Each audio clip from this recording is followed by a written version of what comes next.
आखिर कितना शक्तिशाली था कर्ण का कवच और कितने शक्तिशाली थे कर्ण? क्या सुदर्शन चक्र के द्वारा कर्ण के कवच को भेदा जा सकता था? जानेंगे आज की इस वीडियो में, लेकिन उससे पहले अगर आपने अभी तक हमारे चैनल इंडियन एपिक्स को सब्सक्राइब नहीं किया तो अवश्य करें। महाभारत युद्ध के 14वें दिन जब कर्ण घटोत्कच का वध कर देते हैं, तब श्री कृष्ण अत्यंत प्रसन्न होकर गर्जना करने लगते हैं।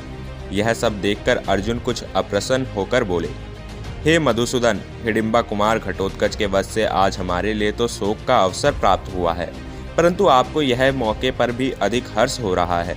जनार्दन, आपको जो इतनी खुशी हो रही है उसका कोई छोटा मोटा कारण तो नहीं होगा। मैं आपसे पूछता हूँ, सत्य वक्ताओं में श्रेष्ठ प्रभु, आप इसका मुझे यथार्थ कारण बताइए।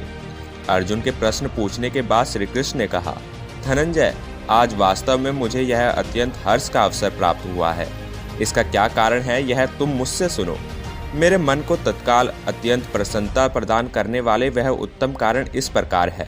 महातेजस्वी धनंजय, इंद्र की दी हुई शक्ति को घटोत्कच के द्वारा कर्ण के हाथ से दूर कराकर अब तुम युद्ध में कर्ण को शीघ्र मरा हुआ ही समझो। इस संसार में कौन सा ऐसा पुरुष है जो युद्ध स्थल में कार्तिकेय के समान शक्तिशाली कर्ण के सामने खड़ा हो सके? सौभाग्य की बात है कि कर्ण का दिव्य कवच उतर गया।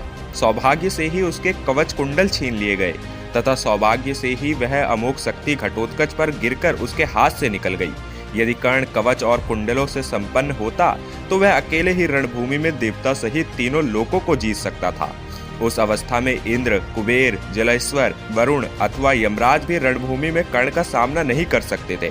तुम गांडीव उठाकर और मैं सुदर्शन चक्र लेकर दोनों एक साथ भी जाते तो भी सम्रांगण में कवच और कुंडल से युक्त नरश्रेष्ठ कर्ण को नहीं जीत सकते थे।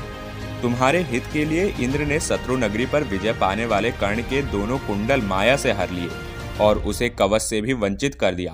कर्ण ने कवच तथा उन निर्मल कुंडलों को स्वयं ही अपने शरीर से कुतरकर इंद्र को दिया था, इसलिए उसका नाम वेकर्तन हुआ।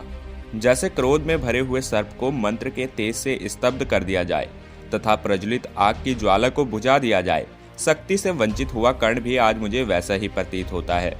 महाबाहु, जब से महात्मा इंद्र ने कर्ण को उसके दिव्य कवच और कुंडलों के बदले अपनी शक्ति दी थी, जिसे उसने घटोत्कच पर चला दिया है, उस शक्ति को पाकर धर्मात्मा कर्ण सदा तुम्हें रणभूमि में मारा गया ही मानता था। पुरुष सिंह, आज ऐसी अवस्था में आकर भी तुम्हारे सिवा कर्ण को दूसरा कोई योद्धा नहीं मार सकता। अनग, मैं सत्य की शपथ खाकर यह बात कहता हूँ। कर्ण ब्राह्मण भक्त, सत्यवादी, तपस्वी, नियम और व्रत का पालक तथा शत्रुओं पर भी दया करने वाला है, इसलिए उसे वृष कहा गया है। महाबाहु कर्ण युद्ध में कुशल है, उसका धनुष सदा उठा ही रहता है। वन में दहाड़ने वाले सिंह के समान वह सदा गरजता रहता है।